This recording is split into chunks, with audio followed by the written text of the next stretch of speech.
Princess Lyrae stood alone in the great archive of the Valari Empire. The room was old. The walls were covered with screens that held the knowledge of 1,000 species. But she was not looking at any of them. Her eyes were fixed on one small file, hidden in a forgotten corner of the database. The file was about humans. The galaxy had not spoken of humans for 3,000 years. They were gone, dead. Their sun had exploded in what the old records called the Great Collapse. Their planet, Earth, had burned. Their colonies had fallen silent, one by one. And then there was nothing. The humans had become a memory, then a legend, then nothing more than a story parents told their children at night. But Lyrae did not believe they were truly gone. She touched the screen, and an image appeared. It showed a ship. The ship was enormous, bigger than anything the Valari had ever built.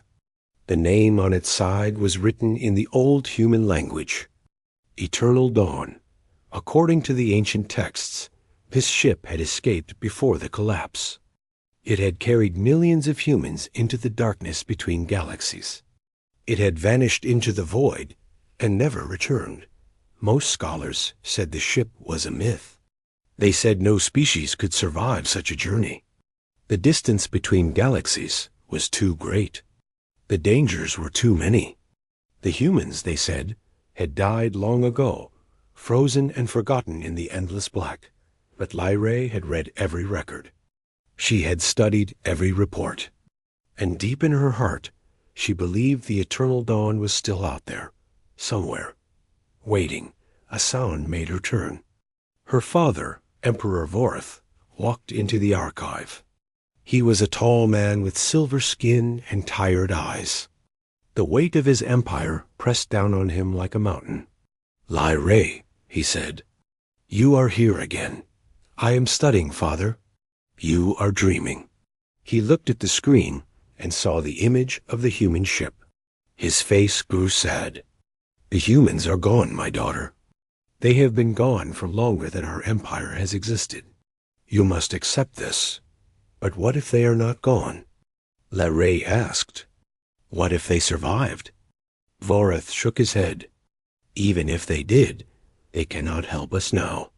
No one can." Lyrae knew what her father meant. The Korath swarm was coming.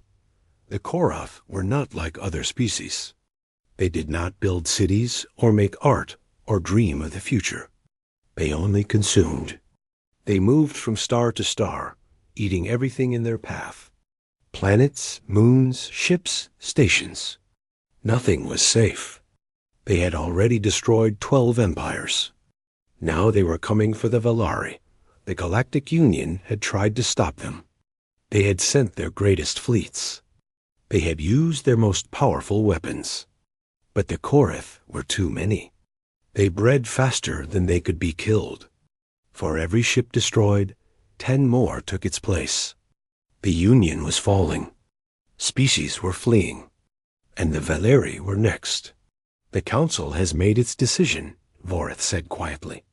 "We will begin evacuation of the outer colonies tomorrow. Our homeworld will be the last to fall, but it will fall. There is nothing more we can do." Lyrae felt her heart break. She had grown up in these halls.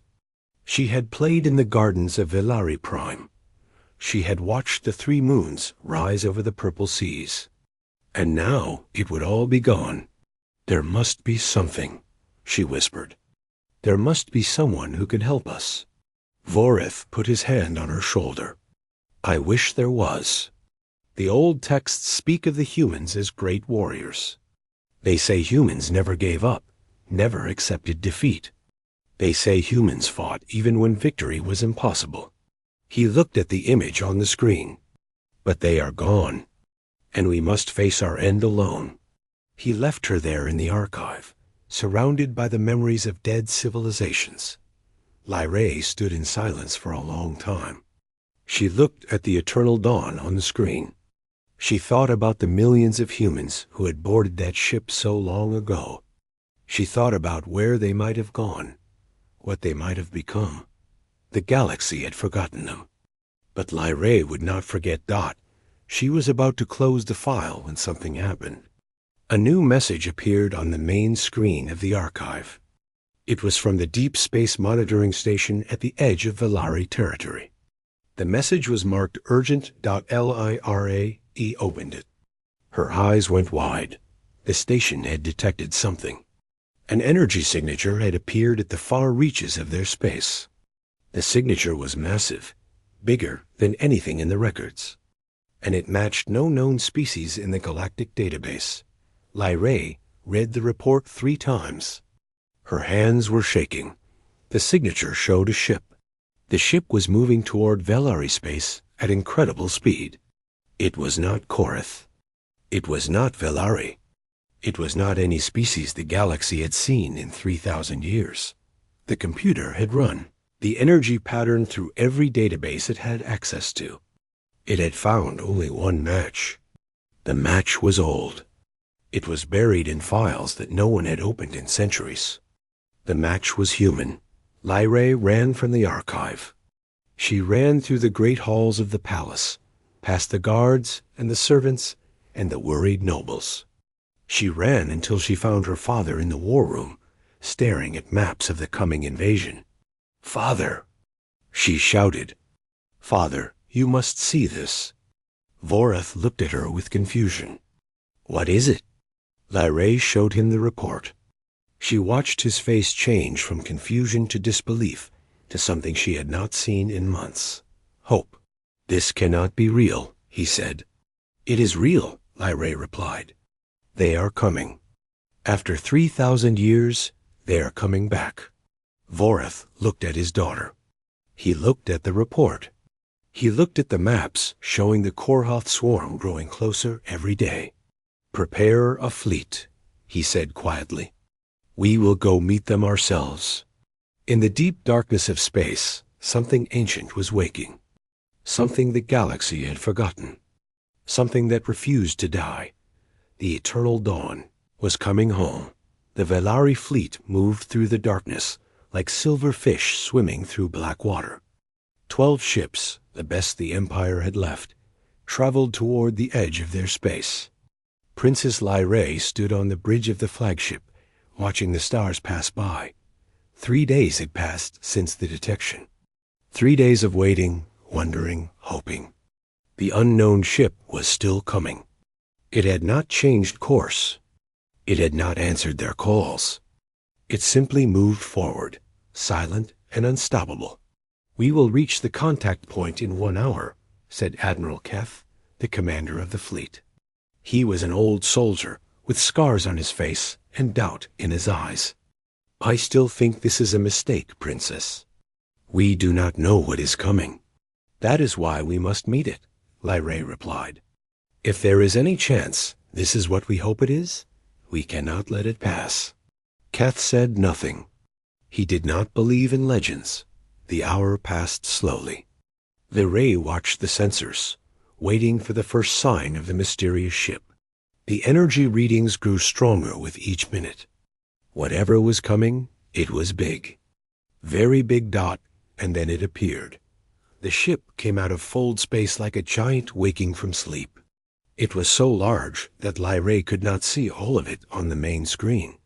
She had to switch to the external cameras to understand what she was looking at. The ship was 47 kilometers long. It was not just a vessel. It was a world. Cities covered its hull. Towers rose from its surface. Lights blinked in thousands of windows. It was beautiful and terrible at the same time. On its side, written in letters that had not been used for 3,000 years, was a name. Eternal DAWN United Earth Remnant. Lyrae felt tears forming in her eyes. It was real. The legend was real. "By the ancestors," Keth whispered. "It is true." The bridge was silent. Every officer stared at the screens. No one could speak. No one could move. They were looking at the impossible. A signal came through. A voice spoke in perfect galactic standard, the common language of all species. "This is Captain Tehian of the United Earth vessel Eternal Dawn. we come in peace. We request permission to establish communication with your leadership." Lyrae stepped forward. "This is Princess Lyrae of the Velari Empire. You have permission, Captain. We welcome you." There was a pause. Then the voice returned, warmer this time. "Princess, it is an honor. We have traveled very far. We were not sure anyone would still be here." "We are here," Lyrae said, "and we have been waiting for you for a very long time." An hour later, a small shuttle left the Eternal Dawn and docked with the Velari flagship. The airlock opened, and Lyrae held her breath. The first human she had ever seen stepped onto her ship. The woman was young, with black hair and kind eyes. She wore a uniform of dark blue with gold markings on the shoulders. She moved with the easy confidence of someone who had seen much and feared little. "I am Lieutenant Sora Kim," the woman said, "Chief Diplomat of the Eternal Dawn. On behalf of humanity, I thank you for receiving us." Lyrae stepped forward and offered the traditional Velari greeting, crossing her arms over her chest. "I am Princess Lyrae. On behalf of my people, I welcome you home." Sora smiled. It was a warm smile, full of genuine feeling. "Home, yes. We have been gone for so long that we were not sure the galaxy would remember us." "We remember," Lyrae said. "We thought you were gone. We thought you were a myth." "We are very much real," Sora replied, "and we have many stories to share." They walked together through the halls of the flagship. Sora explained that the Eternal Dawn carried 12 million humans. They had left Earth just before the Great Collapse, knowing their world was dying. They had traveled to another galaxy, a smaller one far from the Milky Way. There they had found new worlds, new resources, and new challenges. "We did not have an easy journey," Sora said. "We faced many dangers. Species that won. Ted to destroy us. Cosmic events that nearly killed us. Diseases that spread through our population. But we survived. We adapted. We became stronger. Why did you return?" Lyrae asked. Sora's expression grew serious. "Our long-range sensors detected a disturbance in this galaxy. Something was consuming entire star systems. Something dangerous. We came to investigate." "The Korath swarm," Lyrae said quietly. "Yes, we have learned about them during our journey here. They are similar to threats we have faced before." Lyrae stopped walking. She looked at Sora with desperate hope in her eyes. "Can you help us? The Korath are destroying everything. Our fleet cannot stop them. No one in the Galactic Union can stop them. We are going to die." Sora put her hand on Lyrae's shoulder. The gesture was simple, but full of meaning. "Princess, we did not travel across the void between galaxies just to watch innocent people die. We came because the stars called us. And now that we are here, we will not leave you alone." Before Lyrae could respond, her communicator beeped. It was Admiral Keth. "Princess, we have a situation. The Korath swarm has changed direction. They are accelerating toward Velari Prime. They will arrive in 6 days." The blood drained from Lyrae's face. 6 days. Her world had only 6 days. SOR. He spoke into her own device. "Captain, are you hearing this?" The calm voice of Captain Tae-Hyon answered. "I am, Lieutenant. Prepare the princess for transport to the Eternal Dawn. I want her to see what we can do." "What are you going to do?" Lyrae asked. Sora smiled again, but this time there was something fierce in her eyes. Something old and powerful. "We are going to do what humans have always done, Princess. We are going to fight." Across the darkness, the Eternal Dawn began to move. Lights flashed along its massive hull. Weapons systems powered up. Fighters prepared for launch. The galaxy had forgotten humanity. It was about to. Remember, the shuttle crossed the gap between the Velari. Flagship and the Eternal Dawn. Princess.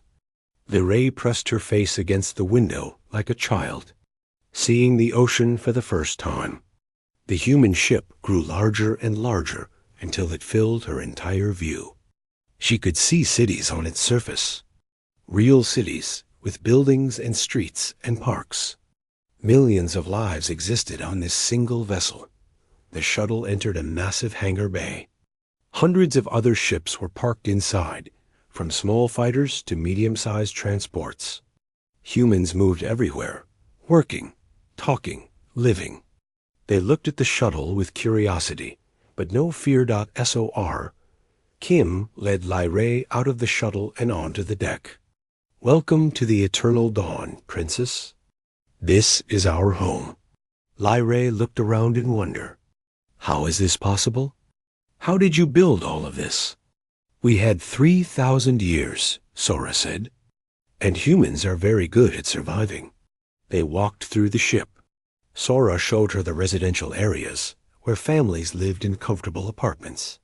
She showed her the agricultural sections, where food grew under artificial sunlight. She showed her the schools, where children learned the history of Earth and the skills they would need for the future. But what amazed Lyrae most was the technology. Chief Engineer Dae Wu met them in the main engineering section. He was a tall man with gray hair and hands covered in small scars from years of work. His eyes were bright with intelligence and pride. Princess, welcome to the heart of our ship, he said. This is where the magic happens. He showed her the reactor core. It was not like anything the Valari had ever seen. Instead of simple fusion, the humans used a combination of fusion and antimatter. The energy output was enormous, more than enough to power the entire ship and its weapons. We developed this during our journey, Daewu explained. The old technology was not enough. We needed more power to survive. So we created more power.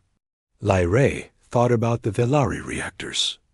They were considered advanced by galactic standards. But compared to this, they were toys. Your technology is beyond anything in the Union, she said. Daewu nodded. We had no choice. When you are alone in the darkness between galaxies, you must evolve or die. We chose to evolve. Sora took her next to the medical bay. There, Chief Medical Officer Nari Yoon greeted them. She was a small woman with gentle hands and a calm voice. Princess, I understand you have questions about our people, Nari said. Lyrae nodded. The ancient texts said humans were fragile. They lived short lives. They could not survive in harsh environments. Nari smiled. That was true once. But we are not the same humans who left Earth. She showed Lyrae the medical records of modern humanity. Over 3,000 years, humans had changed themselves. They had modified their genes to live longer, some reaching 300 years. They had enhanced their bodies to survive in places that would kill their ancestors. They could see better, hear better, react faster. They had made themselves into something new. We are still human, Nari said. We still laugh and cry and love and dream. But we are also more than we were. We had to be. Lyrae felt a strange emotion. It was a mix of fear and admiration. The humans had refused to accept their limitations. They had simply changed themselves to overcome them. From the medical bay, Sora led her to the military section. Commander Jay Yuna was waiting for them. She was a strong woman with short hair and eyes that had seen too many battles. She stood straight and proud, like a weapon waiting to be used. Princess, Jay Yuna said, I understand you want to know if we can defeat the Korath. Yes, Lyrae replied. My people are dying. I need to know if there is hope. Jay Yuna led her to a large observation window. Beyond the glass, Lyrae could see hundreds of fighter ships. They were sleek and fast, covered with weapons. Pilots moved between them, preparing for battle. Those are our interceptors, Jay Yuna said. Each one is piloted by an enhanced human warrior. They can react faster than any Korath drone. They can fight for hours without rest. They are the best pilots in any galaxy. She pointed to another section of the hangar. Massive drones floated there, each one the size of a small ship. Combat drones. They can operate without human control. They are strong enough to destroy Korath hive ships. And then she pointed to the Eternal Dawn itself. And this ship carries weapons that can destroy entire fleets. Our main cannon, the Solar Lance, can cut through any armor ever created. We also have gravitational weapons, antimatter bombs, and systems I am not allowed to discuss. Lyrae felt her hope growing. You have fought enemies like the Korath before? Yuna's expression was calm. During our journey, we faced 7 extinction-level threats. Species that wanted to consume us. Cosmic horrors that came from the darkness. Events that should have killed us all. We destroyed every single one of them. She looked directly into Lyrae's eyes. We do not run anymore, Princess. We faced the void, and we conquered it. The Korath are dangerous, but they are just another enemy. And we have become very good at defeating enemies. Lyrae felt something she had not felt in months. Real, genuine hope.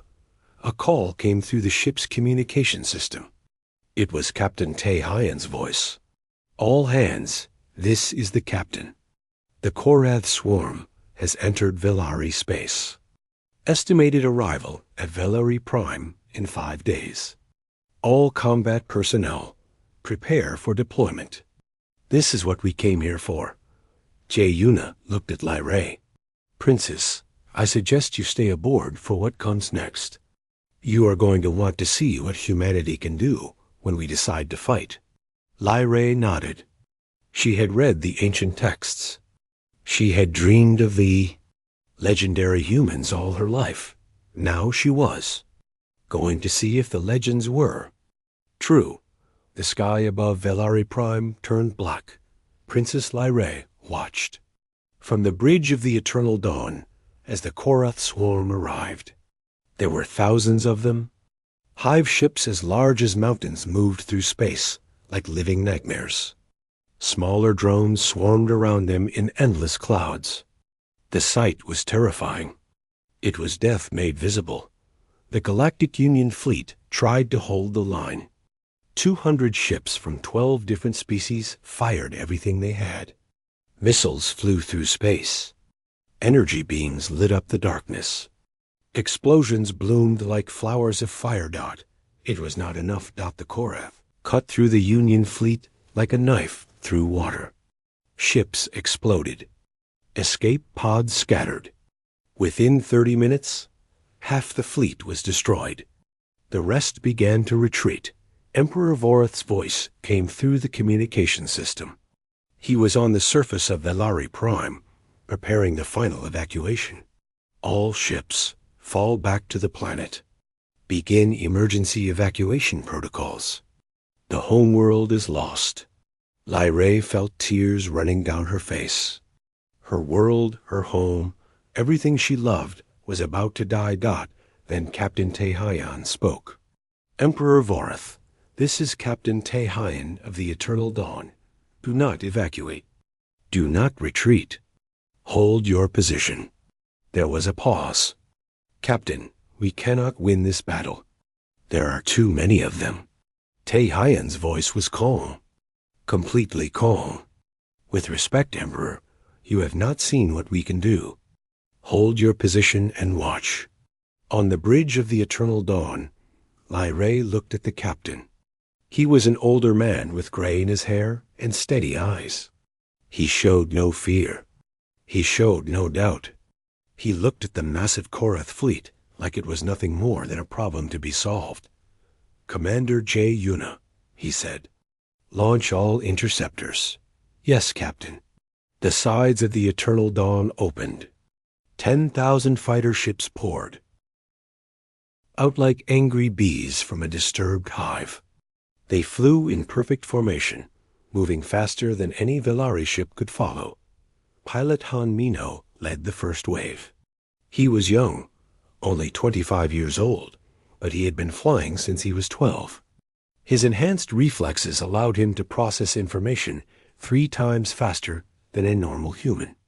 To him, the Korath drones moved in slow motion. "All wings, engage," he said through his radio. "Show them what we can do." The human fighters hit the Korath swarm like a hammer hitting glass. They twisted and turned through the drone clouds, firing with perfect accuracy.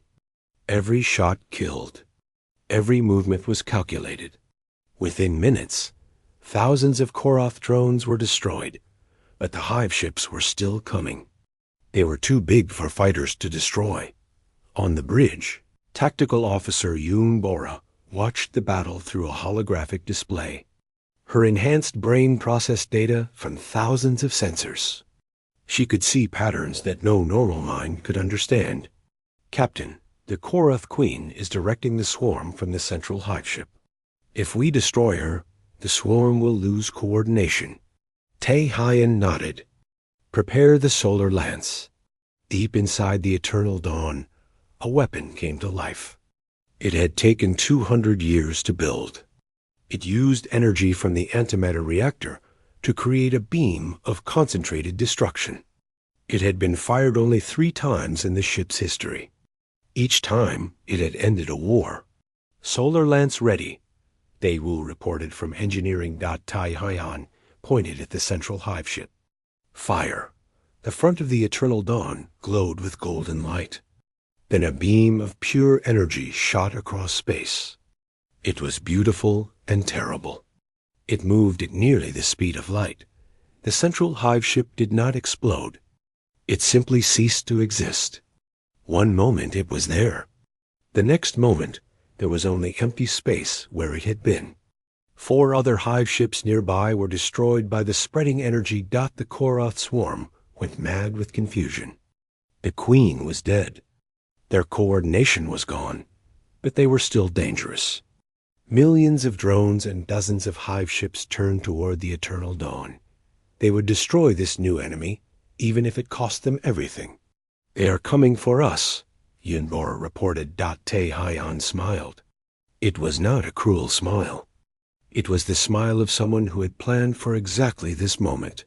Deploy the cage. From the eternal dawn, hundreds of small devices launched in all directions. They spread through space and formed a massive network. Then they activated gravitational anchors. They created a field of artificial gravity so strong that nothing could escape.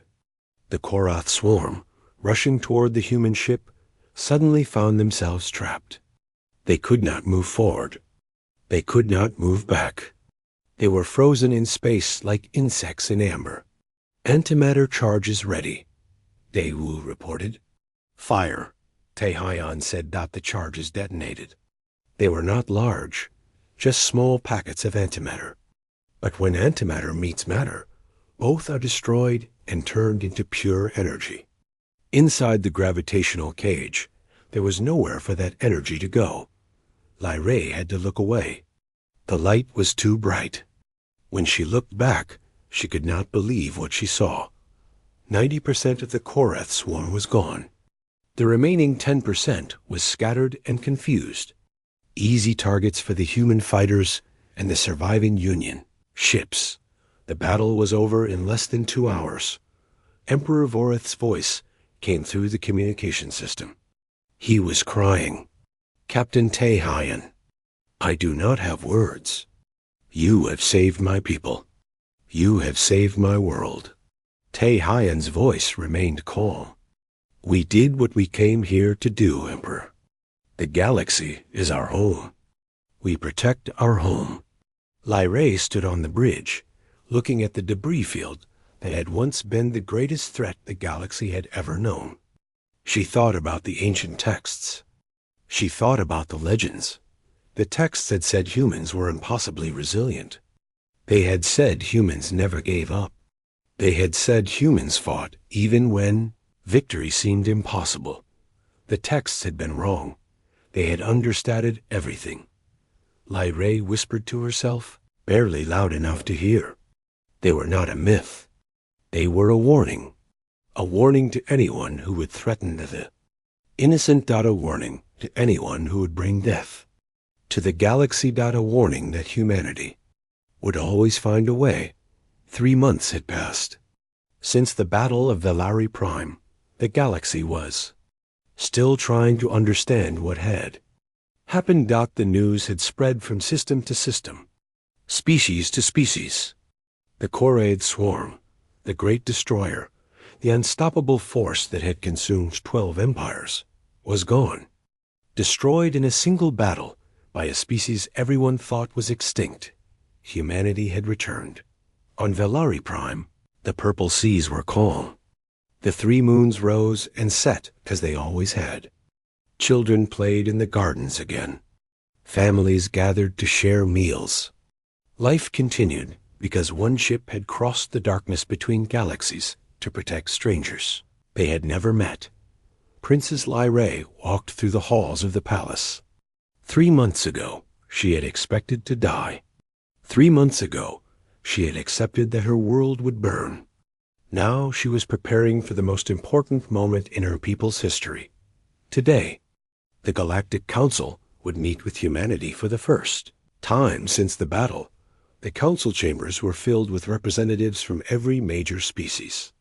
Velari, Thornax, Silari, Mekith, and dozens of others. They sat in their assigned seats, whispering to each other, wondering what would happen next. Some were afraid. They had seen what human weapons could do. They worried that humanity would demand tribute, territory, control. They worried that saving the galaxy had been the first step to conquering it. Others were hopeful. They saw humanity as protectors, saviors, the answer to every threat they would ever face. They wanted an alliance that would last forever. The doors opened. Captain Taehyun walked into the chamber. He was not wearing military armor. He wore a simple dark suit with the symbol of Earth on his chest. He looked tired but calm. He had the eyes of someone who had seen too much and still believed in the future.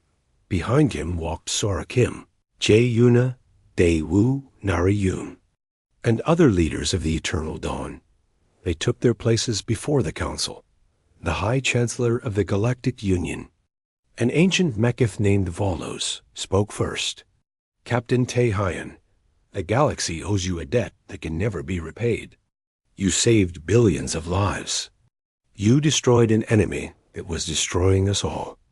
We are grateful beyond words. Taehyun nodded. We did what was right. No debt is needed. Vorlos continued. But now we must discuss the future. Your ship is the most powerful force in the galaxy. Your weapons are beyond anything we have ever seen. What do you want from us? What is humanity's price for protection? The room was silent. Everyone waited for the answer. Taehyun looked at the gathered species. When he spoke, his voice was quiet but clear. We do not want tribute. We do not want territory. We do not want control. We want the same thing every species wants. We want a home. He stepped forward. For 3,000 years, we wandered the darkness between galaxies. We survived things I cannot describe. We lost friends, family, entire generations. We never stopped hoping that one day we would return to the place where our species was born. He looked at Princess Lyrae, who stood near her father's side. We came back because we heard the stars calling us. We came back because we sensed that our old home needed help. And now that we are here, we do not want to rule. We want to belong. The council members looked at each other. This was not what they had expected. You want nothing? Asked a Thornax representative. We want peace, Taehyun said. We want trade. We want our children to meet your children. We want to share what we have learned and learn from what you know. We want to be neighbors. Chief Medical Officer Nari Yoon stepped forward.